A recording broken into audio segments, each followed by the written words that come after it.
how busy and important I am. I got so much to do. Ask me at the dinner on a Friday night. I can't go, I got too much to do. Maybe I'm just trying to distract myself from my mortality. Maybe I'm just trying to distract myself from my mortality. Oh, I'm too busy to finish this song. I'm too busy to die. Too busy to cry. Too busy to die. Too busy to see my child.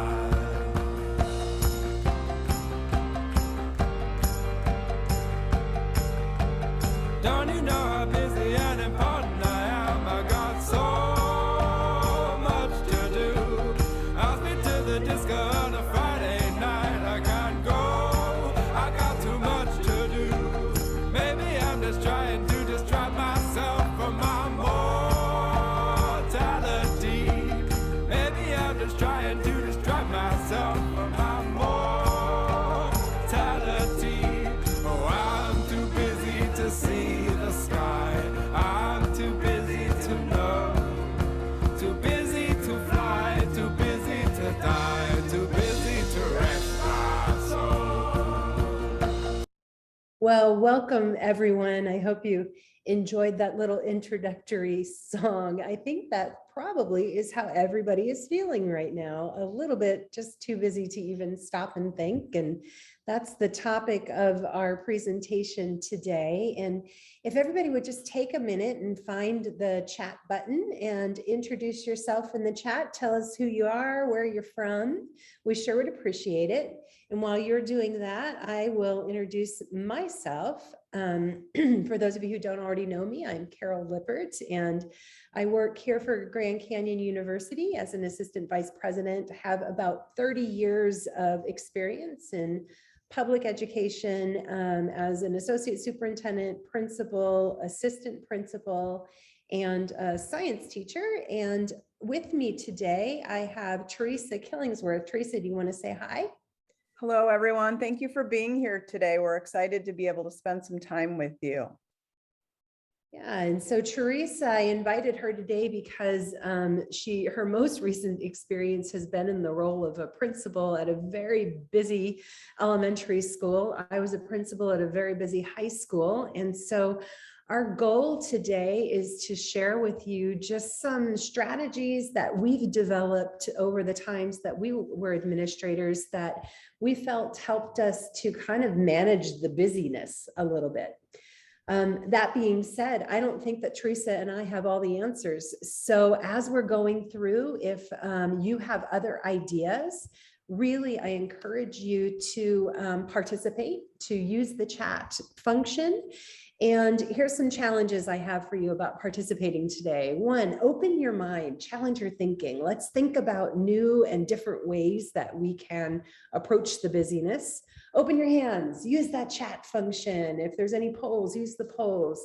Open your mouth, feel free. There's not that many of us on here today. So if you just want to pop off mute or just say some things, feel free to jump in and interact with Teresa and I. Your camera, if you want to turn your camera on, great. We would love to see your faces. And then just give us a little grace. Teresa and I don't have all the answers. So feel free to jump in and share some answers as you get going.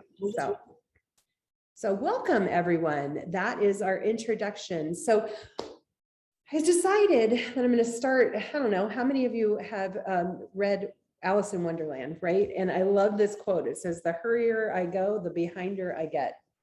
And I feel like that's my life these days. That I'm just constantly hurrying. And I feel like my to-do list just keeps getting longer and longer and longer. And this little video, I'm just going to play it for 1 second. No time to say hello, goodbye. I'm late. It must be awfully important, like a party or something. Mr. Rabbit, wait! No. I'm overdue. I'm really in a stew. No time to say goodbye. Hello, I'm late. My, what a peculiar place to have a party. So I remember days that I had that experience on my campus where I felt like I was just running around. I have my walkie-talkie in one hand, my keys in my other hand, my clipboard stuff somewhere, running around just feeling late and late and late and not able to get all of the things done that I want to get done. So today we're going to talk about how do we get out of that cycle of constantly feeling like we're running around overly busy. So here's what I want you to think about real quickly. What do you currently spend the majority of your time on? So think about your day, think about your last week. What are the top 3 things that you've been spending a lot of time on? So go ahead and think about those. And if you feel comfortable, pop those in the chat. What are the top 3 things that you've been spending your time on?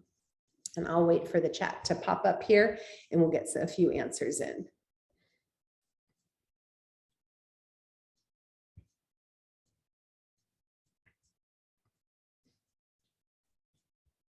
COVID, yes. I bet everybody's spending a lot of time on COVID right now. What other things?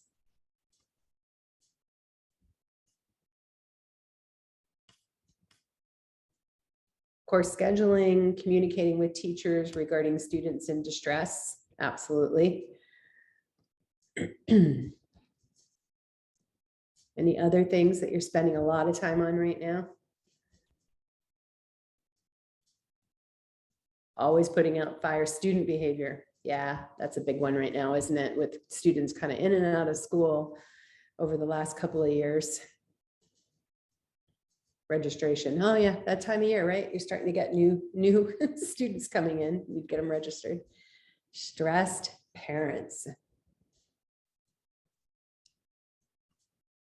Right. Well, my next part of my question is, so thinking about those things, COVID, student behavior, registration, putting out fires, stressed parents, are those the things that you want to be spending your time on is the next question. So do these items match where you'd like to be spending your time? And I guess just a yes or no, but I'm gonna, yeah, no, right? I was gonna say, I'm gonna guess that most of you are thinking, no, that's not where I want to spend the majority of my time. So put it in the chat. Where would you love to be spending more of your time if you had the option to do so? I think nobody wants to be spending their time on COVID, right? For sure. What kinds of things would you like to be spending your time on? Curriculum development, absolutely, absolutely. What else? Students finding colleges that are good fit, boosting staff morale, boosting your own morale, right? Yeah.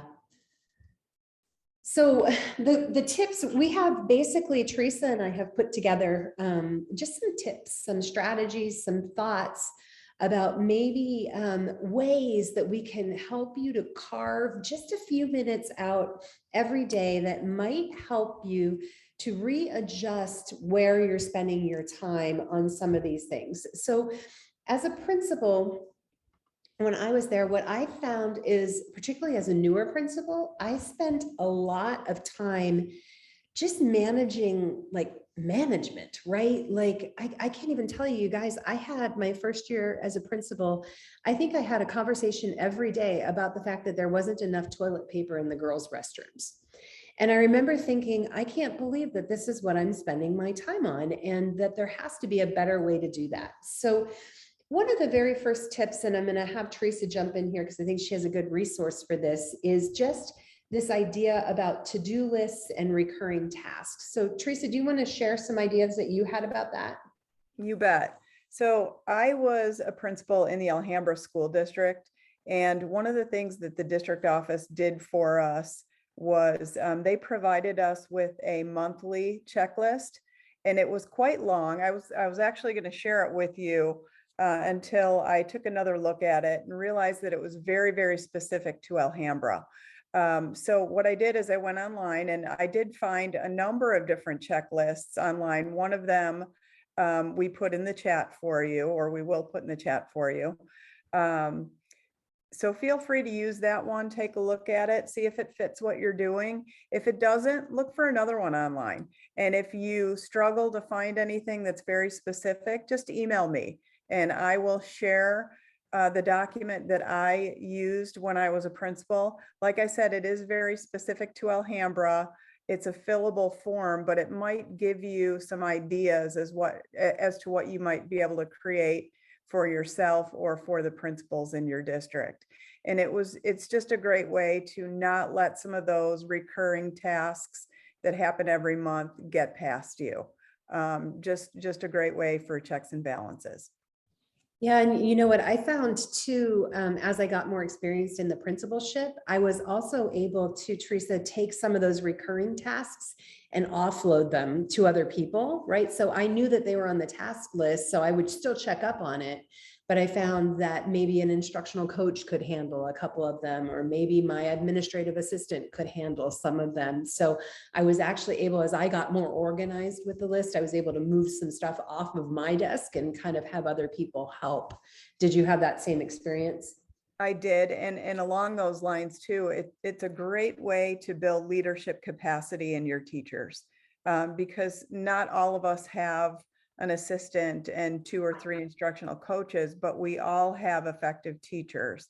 And so identify who those people are and then use some of the things on this list to build that leadership capacity in your staff. Yeah. I think that's a good first step, particularly in the principalship. I think the more organized you can be, the better it allows you ultimately to sort of take control of your time a little bit more.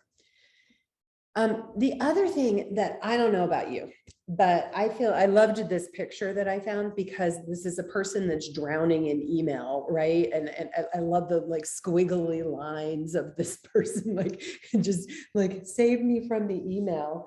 And what I found as a principal is I sometimes I felt like I had to constantly be attached to my inbox, right? That the minute an email came in, oh my goodness, I needed to respond to it right away because it was probably an emergency and all of that. And so I had to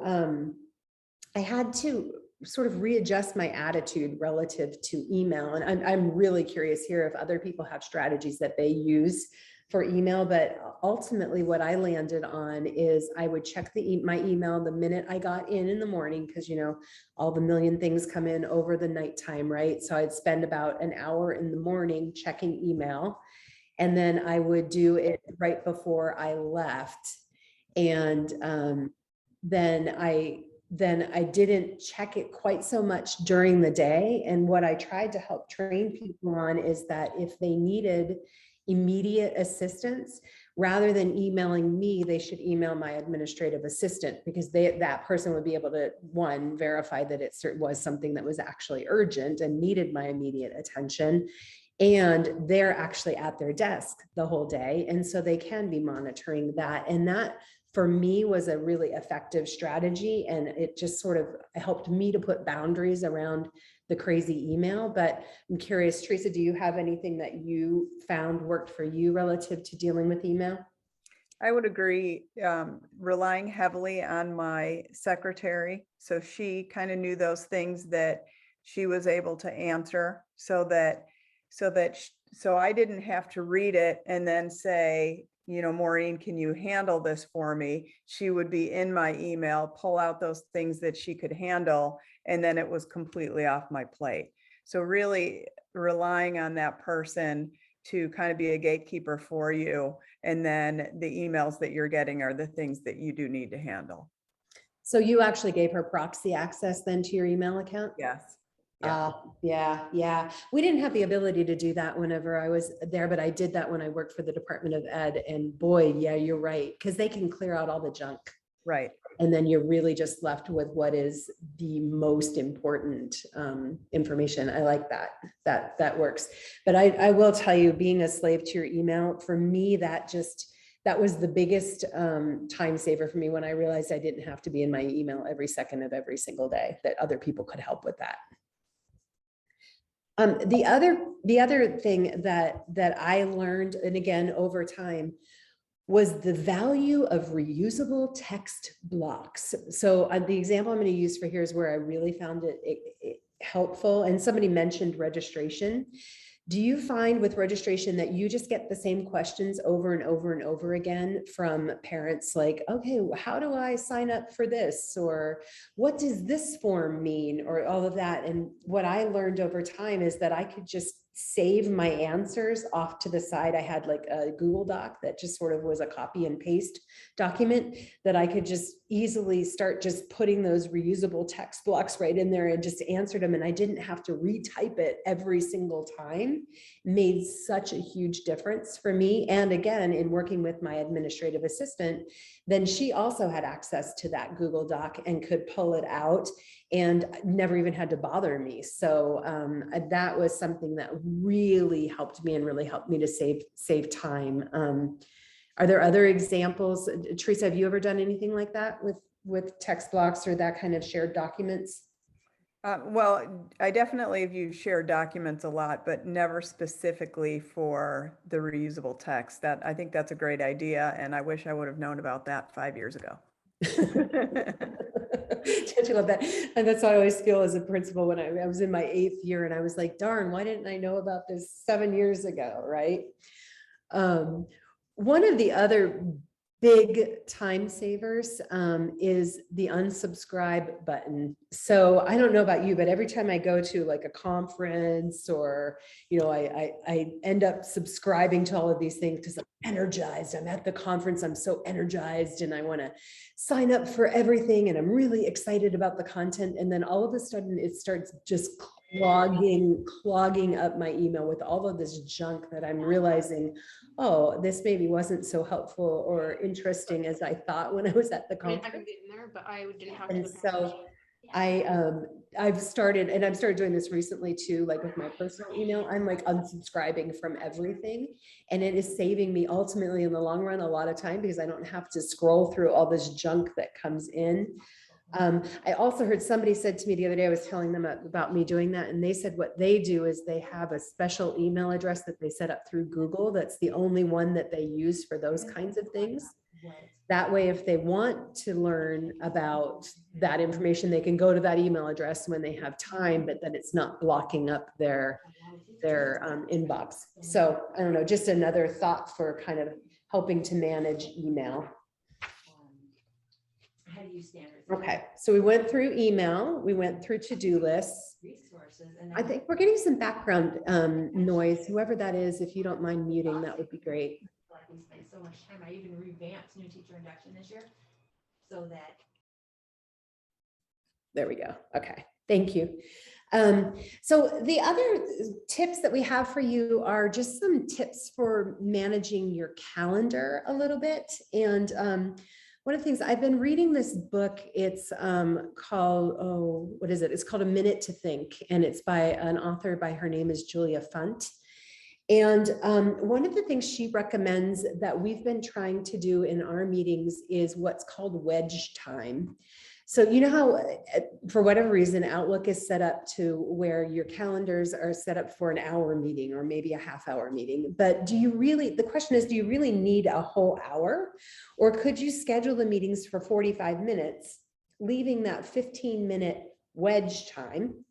And the idea with the 15-minute wedge time is then you have that time left at the end of the meeting to do any of the action items that you agreed to in the meeting. So, because you know how you just jump from meeting to meeting to meeting to meeting to meeting, and you never get the opportunity to actually do what you said you were going to do. So by really carefully calendaring in blocks of time in between your meetings, it gives you the opportunity to complete the action item before you move on to the next meeting and have a whole new set of action items to do. And I know, Teresa, you had some ideas about that as well. Yeah, so I think the wedge time is a great idea for ourselves, but it's also a great idea for our teachers. Mm-hmm. So, you know, if we're asking them to do something and the meeting ends and they go back to their classrooms. I mean, I was a classroom teacher. I was guilty of it. And, you know, the notes from the meeting go on my desk and I don't pull them out again until the next meeting. And so really giving them time to work to get some of those tasks accomplished that we were asking them to do. And then the other thing that I would do was I would add some time onto the end of the schedule. So if the teachers thought the meeting was going to be an hour, I would always end it at, 45 minutes.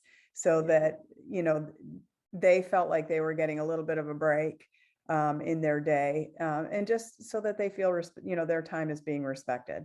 So those are two of the things that that I try to do at every meeting. Yeah, and literally, we've been trying to do that with our meetings here at GCU, and it really has made a big difference for me in terms of just feeling like I can just get stuff off my plate right away while it's still fresh in my mind. And then I don't have to try to remember it hours later when I can barely even remember what happened in the meeting at that point in the day. So the other calendar tip is asking yourself the question, should I be here or should I not be here? How many times do you find yourself in meetings where you're just like, okay, I'm here, but I'm not sure why I'm here. And I'm not sure that I'm really necessary.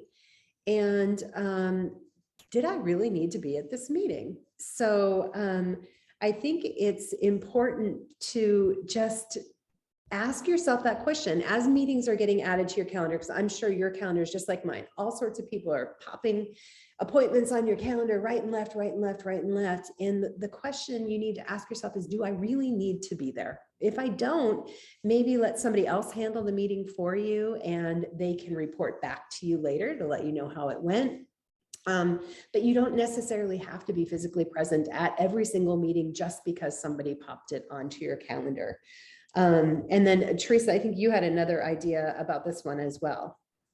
I did. So kind of along those same lines for teachers, do teachers really need to be at the meeting? So are you disseminating information that you can communicate either in person or you can, in passing or in an email even? Do we have to have a meeting to talk about XYZ, or can I put that in an email and save my teacher's time?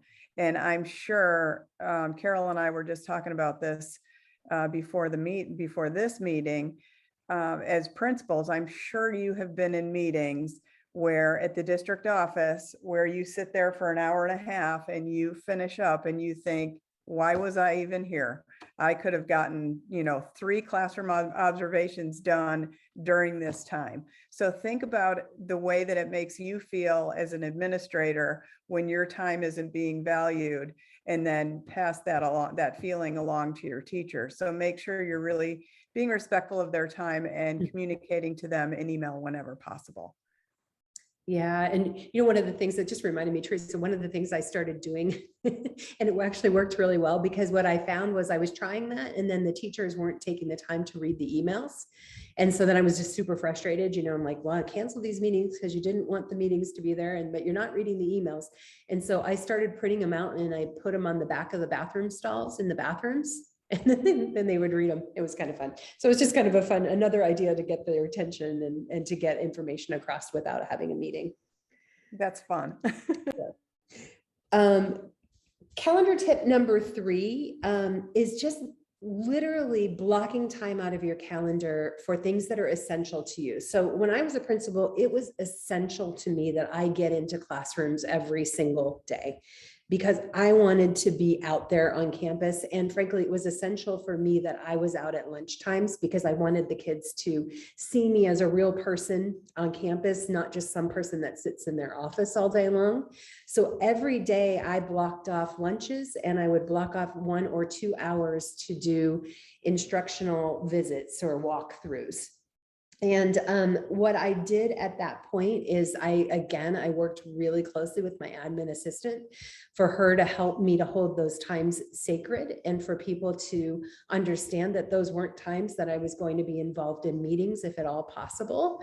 Well, a lot of times what would happen, it worked out actually really nicely, was at lunch times is I actually ended up getting teachers oftentimes would come out and stand with me at lunch meetings. We would have our meetings out there, visit with kids, do the things that we needed to do. And then we both ended up being really nicely visible for the kids. But it was really important to me, like I said, just to be out there and visible on campus. And so I would block time off on my calendar. And I did that at the beginning of the year, almost the very first day. I went through the whole year and just blocked times off on my calendar so that things wouldn't get scheduled over that. Teresa, I know you had ideas too about engaging your leadership team to help with these kinds of things. Yes, so in Alhambra, the expectation was to be in every single classroom every single day. And some of us had, 45 teachers on our campus, and what it became was quantity over quality. And that's what I wanted to avoid. I wanted to find a way to make sure that we were meeting the expectation, but we were also meeting our own expectation of, were our visits quality visits, or were we just checking classrooms off the list? So we did what Carol is talking about. We scheduled not only myself, but the entire leadership team, and we each took a grade level. We calendared it out for the entire year, and we would rotate through the grade levels. So I wasn't always observing third grade, for example. We would rotate through them. And then in addition to that, we created a shareable Google Doc for feedback. And so we were able to provide real-time feedback to our teachers. They were able to respond to the feedback. And the teachers were not only receiving feedback from one person, but many different occasions from many different people. And it became very valuable for us as a leadership team. It also became very valuable for the teachers, and got to the point where if we did, for some reason, skip a visit to a classroom, they called us on it.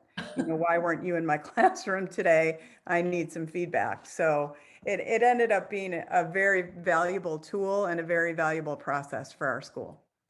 And Teresa, I love how you said it really set up another opportunity for dialogue about instruction that doesn't involve another meeting, right? You can do that asynchronously through that Google Doc. I love that.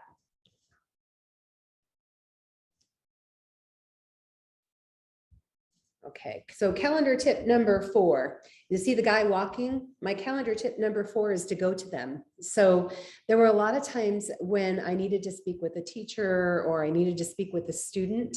And rather than, like, particularly with the students, you know what happens, right? You send the pass, they wander around for 20 minutes with their pass, visiting all their friends, going to the bathroom, stopping at their locker, and then they finally make it to you and you do what you need to do with them. And then the whole process starts over again as they wander back to their classrooms. So what I started doing is, rather than having them come to me, I would go to the students so that I could just pull them out of class really quickly and talk to them.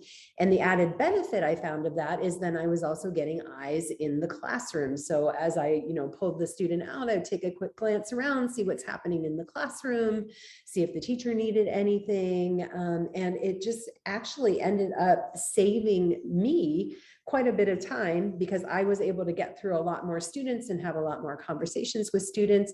And I was able to get into a lot more classrooms just because I was out and about and walking around more. And I wasn't stuck behind my desk, because I'm not a behind the desk kind of person. So it was just another calendar tip, is just that you go to them instead of having them come to you. And it works pretty effectively. So those were kind of our thoughts about calendaring. Does anybody that's on the call, anybody else have any sort of calendar tips that maybe have worked for you, that have helped you to manage your calendar a little bit? And I'll open up the chat and see.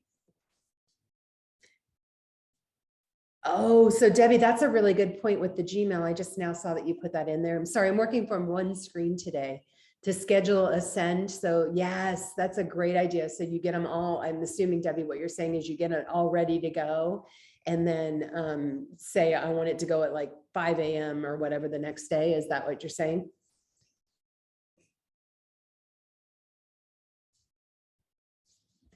Oh, she had to leave. I'm asking her a question and she just said she has to leave. But anyway, I think that's a great idea if you can do that. And then she said that way she doesn't have to send her note. She just composes the email and then schedules it to send. That's a great idea. Any other calendar tips from anyone that you wanted to share, things that have worked for you?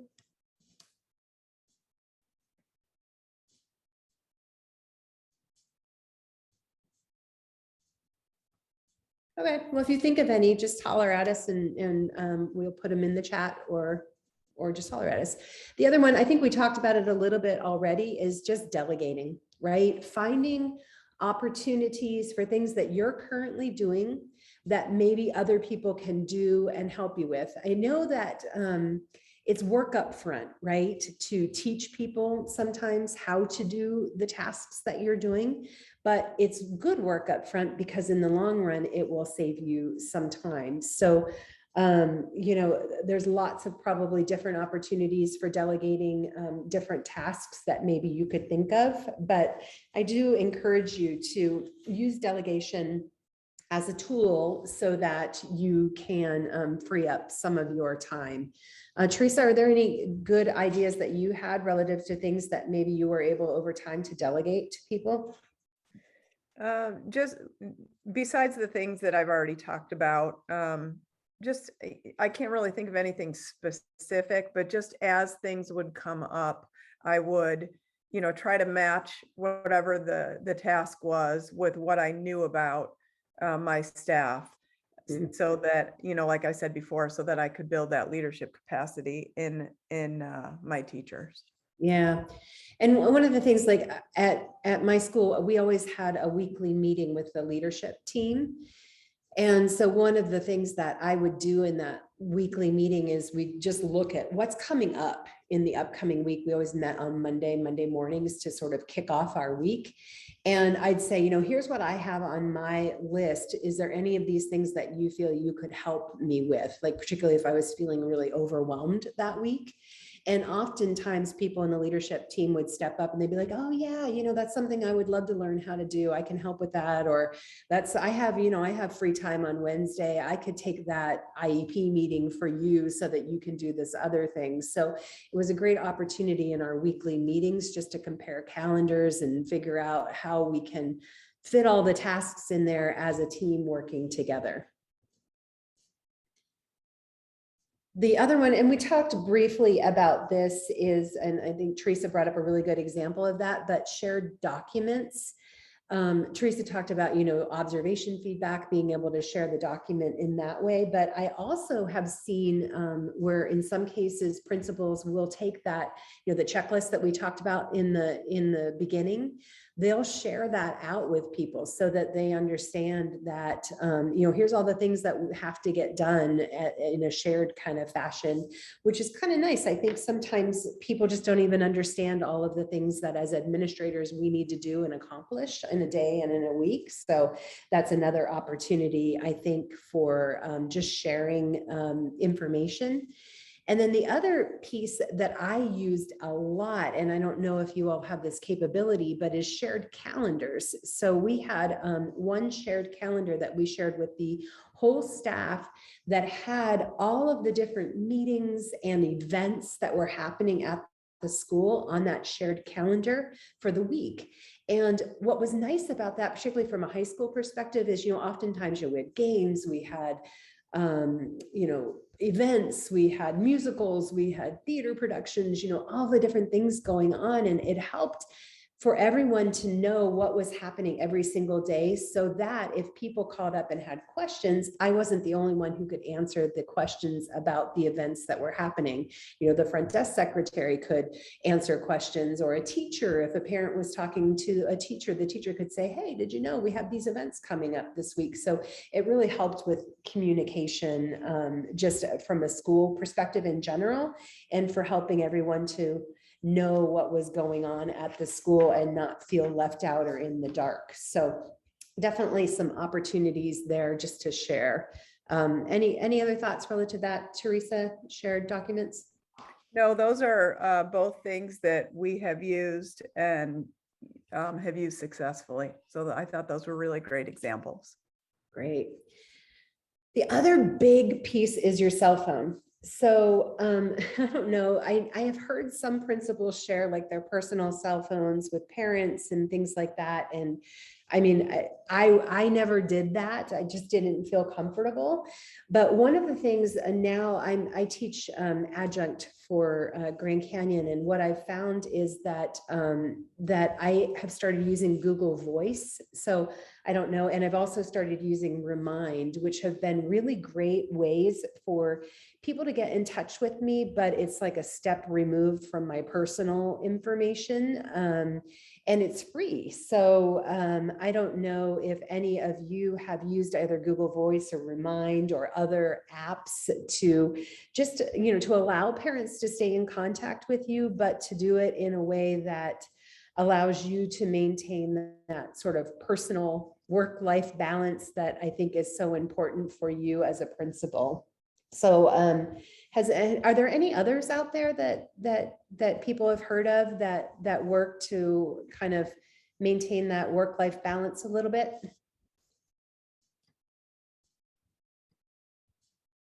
Oh, you have admin work cell phones? Okay. We have a work cell phone for GCU too, and it does really help because I don't know about you, I can kind of put that off to the side when I don't want to be working. Angela's like, nice, right? Yeah, that we do. We have work cells. All of our teachers have work cells. So it allows that clear connection, and then it also allows that clear separation. So it's very, and they have their work hours and they have their cell phone hours they put on their syllabus. So after a certain amount of time, they, the students are not able to contact them. So they're not getting texts throughout the night or anything like that, but it is a work cell. So whoever walks in that door has that cell. That has been great because that's how our students, especially our high school students, communicate the best is through texting. So we've been able to, in this new day and age, kind of revolutionize, stay with them, and being able to stay with them is by contacting them on their medium. They're not going to check an email.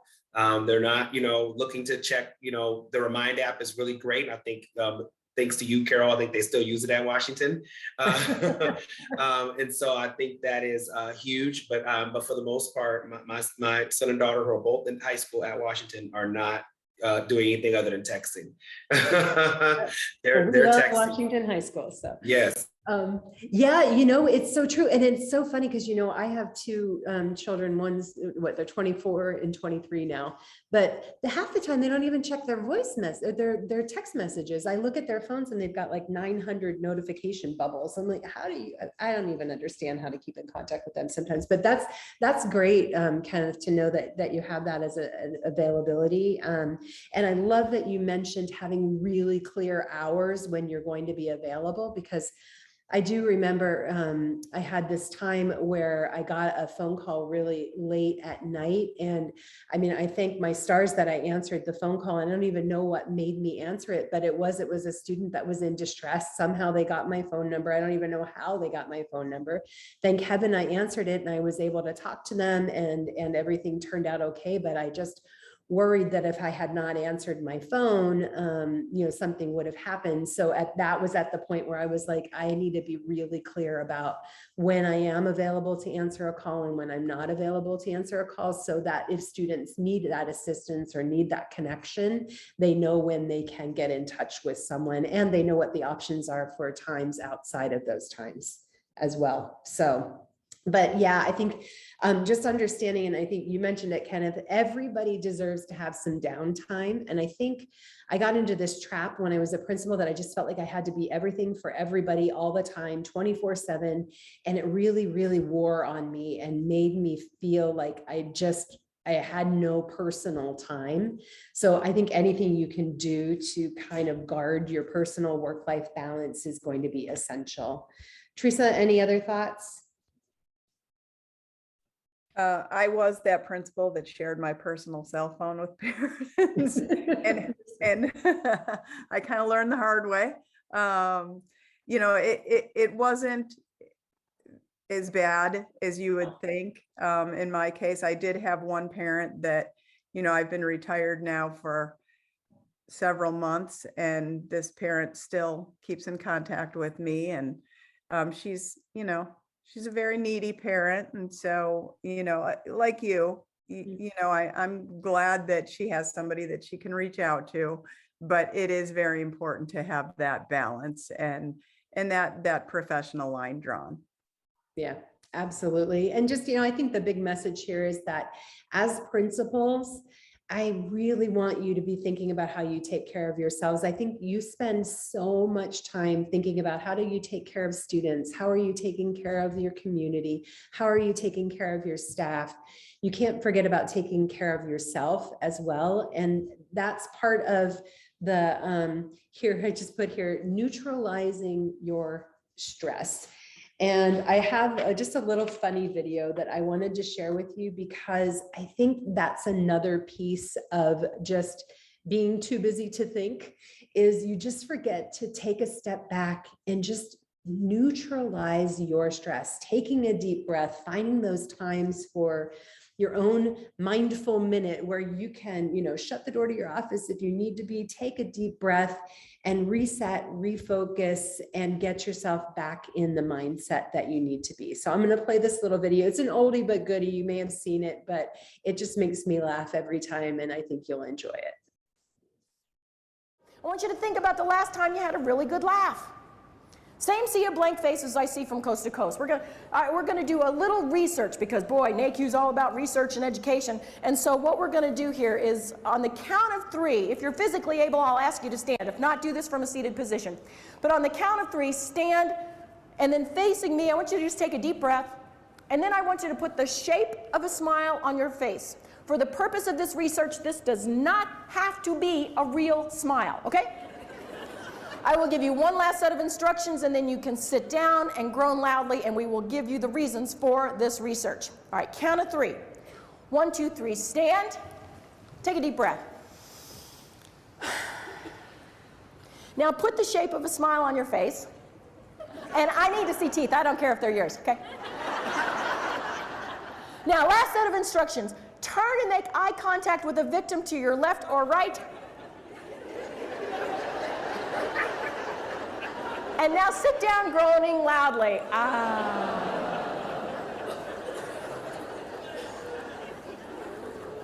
This is great. This is great. All right, 2 things here. 1, now everybody has a tool. If you had to leave right this minute, and please don't, but if you had to leave right now, you would have a tool. The next time you go back to work and you're sitting at your desk and you think if one more person puts one more thing on my desk, I'm going to have to snatch them bald-headed.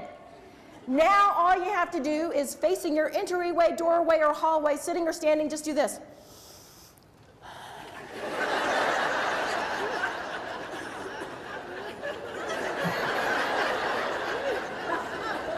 Because the next person to walk in and see you looking like this, they're going to know that now is not the time to bother you.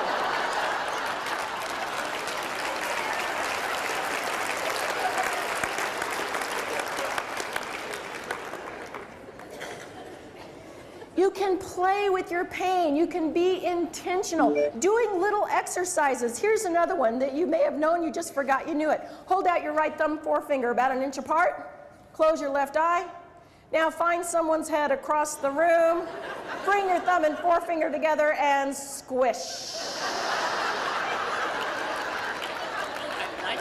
They don't even know they were hit. Oh. It's amazing. It's amazing. So just a little comedic relief for you, but just as a reminder, just to take care of yourselves in this job. It is so stressful. And I've always told everybody when they ask me about being a principal that it's like was my favorite job and my least favorite job all at the same time. My favorite job because I felt like I was really impacting students and making a difference in the world of K-12. And my least favorite job because it was so stressful because I was in charge of impacting students and making a difference in K-12. So I think just reminding yourself that take a breath and to take care of yourselves is just so important. So Teresa, any other words relative to stress and taking care of yourselves? We are obviously in unprecedented times right now. And being retired, I'm consulting with several different schools, and the principals are, it's tough out there. And I know I'm preaching to the choir, but make sure you're taking care of yourself, because if you don't do that, then you can't take care of the people in your building. And so, I just want to thank you from the bottom of my heart for the work that you do. We know firsthand how difficult it is. And speaking for myself, I didn't even have to do your job during a pandemic. So I just can't express enough how much I appreciate the work that you all are doing. Great. Yeah, I 100% agree with you. And Teresa, I appreciate you being here and adding your expertise today. We have another special guest that's going to jump in really quickly, but stay to hear what Dr. Peterson is going to share with us. And then I have one final just fun video that I'm going to leave you all with before we sign off today. So Dr. Peterson, are you on? I want you to think about the last time you had a really good laugh. I don't know why. Now I'm on. Can you hear me? Yeah. Hi, Eric. Fantastic. How are you? Thank you so much. So I'm always excited to talk about the doctoral programs, and I know there are quite a number of principals and superintendents throughout the nation, not just Arizona, who are alumni from GCU. And I was doing a quick search in ProQuest just before I came on today to see how many dissertations in ProQuest are authored by GCU alumni that have the word education in them. 1,379.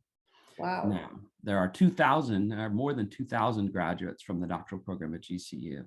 And to be able to help students who never thought that they could ever pursue a PhD in EDD, because they just didn't have time. They thought that ship has sailed.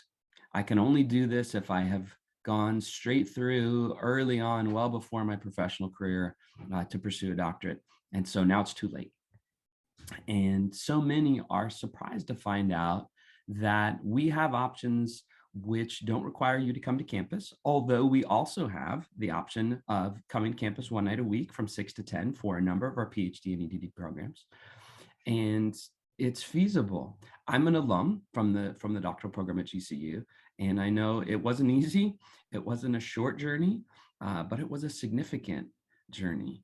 And I'm so blessed now to work not only with students at the very beginning who make it into the doctoral program and help them navigate and really learn the territory.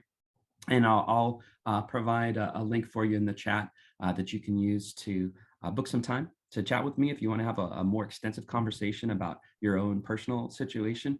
But I always love to share in our group of 13 classmates. One of our classmates was a principal.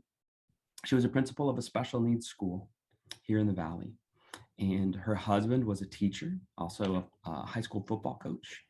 And throughout the journey, she had 2 children. So she had, when she defended her dissertation, in fact, she had a 2-year-old and a 1-week-old.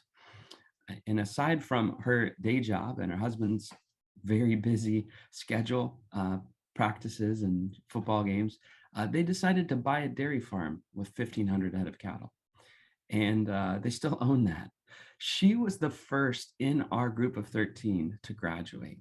And so amidst all of that, she was taking one class at a time, just like us, but she was definitely very focused. And I'd love to, I actually looked up one of the 1,379 dissertations on education is hers. And hers was a perception study on the relationship of teacher-perceived supervised level of emotional intelligence and special education teacher job satisfaction. And it's just amazing to see the kinds of things that students, now doctors, have researched, and they weren't just research for research's sake. They did something that was significant, that was meaningful for them, and what they ended up discovering was helpful not only for their school and their district, but for those around the country. So again, I want to put a quick link in the chat that would enable you to open up my calendar and book any time that's feasible for you to have a more extensive conversation on all of the particular doctoral programs. There's definitely K-12 leadership, but we have doctorates in cognition and instruction and special education and higher education and and a wealth of options. And again, Dr. Lippert, thank you for inviting me to come and get to speak with you. Yeah, thanks for being here, Eric. And yeah, I just always want to offer to all of our principals that there's lots of opportunities, and hopefully you take advantage of them. And certainly Eric is a great contact if you want to talk more about that. So thanks for being here. Before we leave today, as always, I'm going to encourage you to take our evaluation. Let us know what you thought of today's content. There's a QR code there that you can use. And while you're doing that, I'm just going to play. I don't know if you guys ever watch this guy. He makes me laugh. He pops up on my Facebook feed all the time and makes me laugh. And this is just one of my favorite ones. So while you're doing your evaluation, I'm going to play this for you because he just makes me crack up. School secretary, how can I help you? Yeah, of course we have school today. Why would we not have school today? No, November 1st is not a national holiday. Where did you get that? Oh, your child told you that. No, the first or a month is not a holiday. We didn't have a holiday November 1st or October 1st or September 1st. You got to stop listening to your child making up fake holidays so they don't got to do their school. Oh, your child never lies. Well, I do believe this is probably a pretty good example of your child doing just that. Oh, you think that they were just confused. Well, I think there's someone confused in that relationship, but it ain't your child. Yeah. Happy December 1st. All right, see you later. School.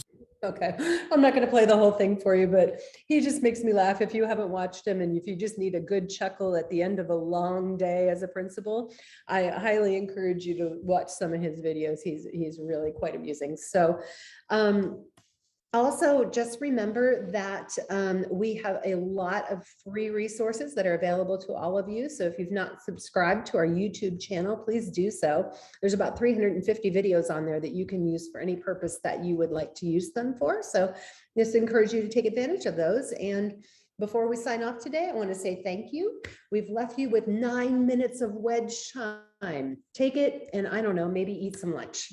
That's all you get, or 9 minutes for lunch. I remember those days. But any last words, Teresa, before we log off? No, I just want to say thank you for having me, and thank you for everyone that attended. We appreciate you, and have a great rest of your year. Yeah, I agree. Thanks, everybody. And we'll see you at our next PCC, which we're going to talk about leading through trauma with some special guests, and that is in February. So we'll see you in February. Have a great rest of your day.